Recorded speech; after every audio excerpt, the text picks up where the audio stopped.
Well, increasing pressure to pull funding from Planned Parenthood. 6 states have already removed taxpayer dollars from the organization. This is the CitizenLink report. Hi, I'm Kim Troby.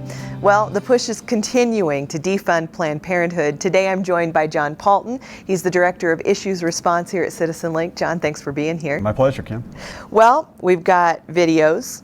We've got 6 states that have already defunded Planned Parenthood, and today Congress is going to be hearing testimony from Cecile Richards. She's the president of Planned Parenthood.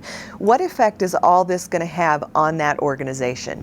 Well, we will see. This is still in the early stages of this battle, and I think it's important to realize we're going to have back and forth. We're going to have a push in our direction, which we certainly have over the last several weeks. It's great to see. We have momentum on our side, but there are pushes back as well, and it's going to be a back and forth for a while because clearly right now we don't have the votes to simply completely defund Planned Parenthood. We've seen that back and forth even at the state level, as some states have taken action to defund Planned Parenthood, but then the White House has come back and restored funding. That's a whole other issue we could talk about, what they've done there. But we will continue to see that back and forth. The investigations have been very encouraging as well. We've had not only the defunding by some states, but more than a dozen states have launched investigations of Planned Parenthood. Some of those have yielded some results that will have to be delved into further, but it's going to be an ongoing process, certainly at the federal level as well, where we, as I said, we don't have the votes right now. Some people talk about a government shutdown as the answer. It seems to me that Senate Democrats, and especially the White House, have their heels dug in so firmly on this. They are so beholden to Planned Parenthood and the abortion industry that they are not going to budge. Ultimately, it's going to take another election, as I think we'll get to after a bit. Yeah, and you know, this can be such a confusing issue. There's so many sides to it. CitizenLink.com is your resource for everything you need to know about defunding Planned Parenthood and what's going on. You can check that out again at CitizenLink.com. Now, Planned Parenthood says that none of the $500 million that they get in taxpayer dollars every year goes to abortion, but we're also finding out that they're not really doing as much women's health things as they say they are. Where's all the money going? Well, that's right. The myth about Planned Parenthood and mammograms has been exposed now. President Obama, back in the 2012 election, made that claim that this money goes to mammograms. It's now very clear, very settled that Planned Parenthood does 0 mammograms around the country. Now, what the money is ostensibly going toward is other healthcare services such as STD testing, contraception, and so on. However, we all know that money is fungible, which of course means that you can separate it. You can separate it out, but it still can be used for other purposes. And even if that money goes precisely to, it has the label. And even if it's separated into another account to where it's not going towards abortion services, it still frees up money for Planned Parenthood to use in other ways. So ultimately, we're deceiving ourselves if we think that taxpayer money is not helping their abortion aspects of their organization. Right. Well, we discussed in the open that more states are defunding Planned Parenthood, and Iowa is trying hard to do that. We've got a video that's been produced by the Family Leader. It's one of CitizenLink's allied state family groups. Governor Branstad, many Iowans clearly remember your promise about Planned Parenthood when you said this. I think that certainly funding for groups like Planned Parenthood that are using tax monies and they're involved in promoting abortion. Although the money they get from the state may not be used for abortions, I don't think the state should be funding that. We've been waiting 5 years, Governor. We know you and Lieutenant Governor Reynolds are aware of the horrors of Planned Parenthood, dismembering aborted babies to sell their livers, their hearts, even brains. We agree with you.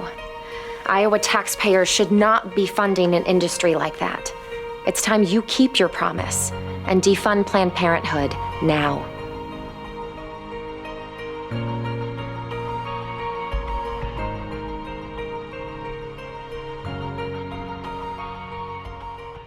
Well, John, there's just tremendous pressure on elected officials to keep their promises and to stand for life. Will that continue as more comes out against Planned Parenthood, and will that be enough given that President Obama has pledged to veto any effort? Well, that question is really up to us, and I say us as meaning the whole pro-life community, our viewers, us as organizations providing leadership. We have got to keep the pressure on Planned Parenthood.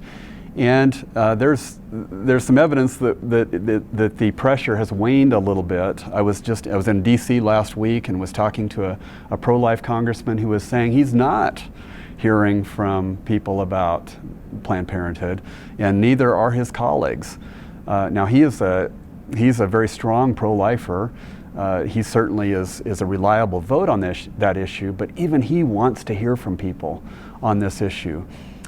So whether, speaking to the viewers, whether your congressman is strongly pro-life or strongly pro-abortion, it really doesn't matter. Speak up to them. They need to feel that pressure. They need to feel that heat. That'll encourage the good guys to go strongly, and it'll put pressure on those who are pro-abortion to back off a little bit. And this would be a great time to remind everyone that if you go to CitizenLink.com and click on our Action Center, you can find your elected officials there, and you can respectfully write them an email respectfully asking them to support life and to defund and fully investigate Planned Parenthood. And we really do need to keep that pressure on them. How important does this issue make the upcoming 2016 elections? Oh, so important. On so many levels, 2016 is just huge. Certainly on this issue, if we hope to continue the momentum and defund Planned Parenthood, continue to make progress on life, including the all-important judges that the next president will nominate. Everybody predicts probably at least 2 Supreme Court justices, maybe many more than that. We have got to be engaged. CitizenLink we've already got efforts underway on the ground in 2 key states and hope to be adding a whole bunch of more states over the next several months. We do need people's involvement and your support to help make that happen. So this is the time to keep pressing forward and not shrink back. It sure is. John, thanks so much for your time today. Really good insights. All right, thank you. Well, today abortion advocates are pushing Pink Out Day. It's their way of distracting from the efforts to defund Planned Parenthood. Well, here at CitizenLink, we think it's more important to share your stories about life. We want to hear your pro-life story. Visit our Facebook page. That's facebook.com/CitizenLink and tell us your life story. We love hearing from you. And don't forget to go to our website, CitizenLink.com, and use the Action Center to contact your elected officials and ask them to fully investigate and defund Planned Parenthood. And we ask you to keep praying and remember to stand tall and be heard.